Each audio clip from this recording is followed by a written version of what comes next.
किसी ने सोचा भी नहीं होगा कि घर बैठे पैसे कमाने के इस डिजिटल दौर में घर बैठे लुटा भी जा सकता है। पिछले कुछ सालों में साइबर ठगी नाम के जिस नए अपराध ने जन्म लिया है, उससे उन अंग्रेजों की आत्मा भी बेचैन होगी जो ब्रिटिश काल में ठगी प्रथा के उन्मूलन का दावा करते थे। ठगी के इस नायाब तरीके से अब तक कई लोग अपने जीवन भर की कमाई लुटा चुके हैं। साइबर कानून बने लेकिन बेअसर रहे, लुटने का सिलसिला बदस्तूर जारी है। ताजा मामला मध्य प्रदेश के रीवा का है, जहां श्याम शाह मेडिकल कॉलेज के रिटायर्ड डीन के खाते से लाखों रुपए पार हो गए। डॉक्टर पीसी द्विवेदी रीवा के जाने माने नेत्र रोग विशेषज्ञ हैं। मेडिकल कॉलेज में बतौर प्रोफेसर और फिर अधिष्ठाता के रूप में वह लंबे समय तक सेवाएं देते रहे। रिटायरमेंट के बाद भी वे स्वास्थ्य सेवाओं में सक्रिय हैं। कुछ दिनों पहले उन्हें पंजाब नेशनल बैंक का क्रेडिट कार्ड मिला, जिसे एक्टिवेट करने की कोशिश में वे साइबर ठगी का शिकार हो गए। डॉक्टर द्विवेदी ने बताया कि उन्होंने पंजाब नेशनल बैंक की ऑफिशियल वेबसाइट पर कार्ड एक्टिवेशन के लिए ऑनलाइन रिक्वेस्ट डाली थी। शाम को जब उन्होंने मोबाइल पर आए मैसेज पढ़े तो उनके होश उड़ गए। सुबह से शाम के बीच ठगों ने 24 बार ट्रांजैक्शन किए और उनके खाते से 10 लाख रुपए उड़ा दिए।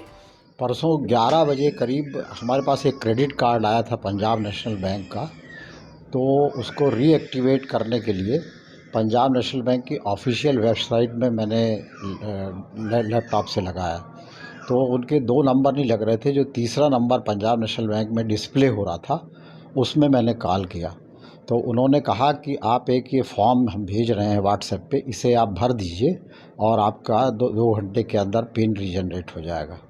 मैंने उस फॉर्म को जो व्हाट्सएप पे आया था उसको भर के और भेज दिया, और उसने बोला 2 घंटे में रीजनरेट आपका एक्टिव हो जाएगा। लेकिन करीब 4 बजे मैं मरीज़ देख रहा था हेडगेवार नगर में, मुझे एकदम पता चला कि मेरे बैंक अकाउंट से पैसे निकल रहे हैं। मैं तुरंत पंजाब नेशनल बैंक पहुंचा और यहाँ इनसे रिक्वेस्ट की मैनेजर से, पर ये जब तक फ्रीज कराते मेरे अकाउंट में जो भी पूरे पैसे थे 10 लाख रुपए वो निकल चुके थे।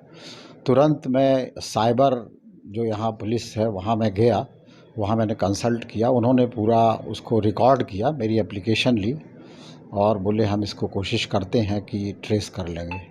फिर मैंने FIR की अमैया थाने में जाके, उन्होंने भी कहा कि हम पूरा प्रयास करेंगे। लगभग कितनी बार में पैसे कम से कम इसके 25 ट्रांजैक्शंस हुए हैं, ये मेरे पास हैं पूरा, मैंने उससे निकलवाया। 25 से 30 ट्रांजैक्शंस किए गए हैं, जो पेटीएम में और छोटे छोटे बैंकों में, आसनसोल में और केरल में कई जगह से वो अमाउंट गया है पंजाब नेशनल बैंक से।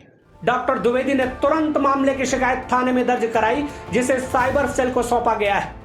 अब देखना यह है कि डॉक्टर साहब को उनके पैसे वापस मिलते हैं या नहीं। अमूमन ऐसे मामलों में पुलिस कुछ ज्यादा नहीं कर पाती। फरियादी पीसी द्विवेदी जी डॉक्टर साहब हैं, उन्होंने रिपोर्ट लिखाई थी कि एक क्रेडिट कार्ड बनवाने के लिए उन्होंने अप्लाई किया था और एक कस्टमर केयर नंबर नेट से निकाला था। उस नंबर ने जो उनको इंस्ट्रक्शन दिए वो फॉलो करते गए और करते करते उन्होंने कुछ ऐसा कर दिया कि उनका जो फ़ोन था रिमोट सर्वर पे चला गया। सारे डिटेल्स उनके वो फ्रॉड ने जो भी व्यक्ति था उसने ले लिए और लगभग इनके 9,94,000 रुपये कट हो गए। पुलिस ने मामला दर्ज कर लिया है और विवेचना की जा रही है। जो भी तथ्य निकल के आ रहे हैं उस हिसाब से आगे कार्रवाई की जाएगी। सोचिए, बैंकों की ऑफिशियल वेबसाइट पर ठग नजर गड़ाए बैठे हैं, तो बैंकों में रखा आपका पैसा कितना सुरक्षित है, इसका अंदाजा आप खुद लगा लीजिए। सवाल यह भी है कि बैंक ने अपनी वेबसाइट को सिक्योर क्यों नहीं किया।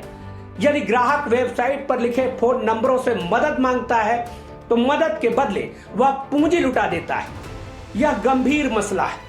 ऐसे ठगी का जिम्मेदार बैंक प्रबंधन भी है, जिसे ग्राहक तो चाहिए लेकिन सुरक्षा की कोई गारंटी नहीं लेना चाहता। सरकार कैशलेस ट्रांजैक्शन को बढ़ावा देना चाहती है और इसके लिए उसका डिजिटलाइजेशन पर जोर है, लेकिन साइबर सिक्योरिटी के लिए कोई भी ठोस व्यवस्था नहीं। तो भारत की जनता ने धूप में लाइन लगाकर जिस राम राज के लिए वोटिंग की थी वह लगभग आ चुका है, और ऐसे आया कि पूछिए मत। ठगों की मौज हो गई और सज्जन लोग थानों के चक्कर लगा रहे हैं। साइबर ठगी के लिए आप बैंकों और सरकार को कितना जिम्मेदार मानते हैं, हमें कमेंट बॉक्स में जरूर लिखें और चैनल को सब्सक्राइब कर बेल आइकन दबाएं ताकि हमारे अपडेट्स आप तक पहुंचते रहें।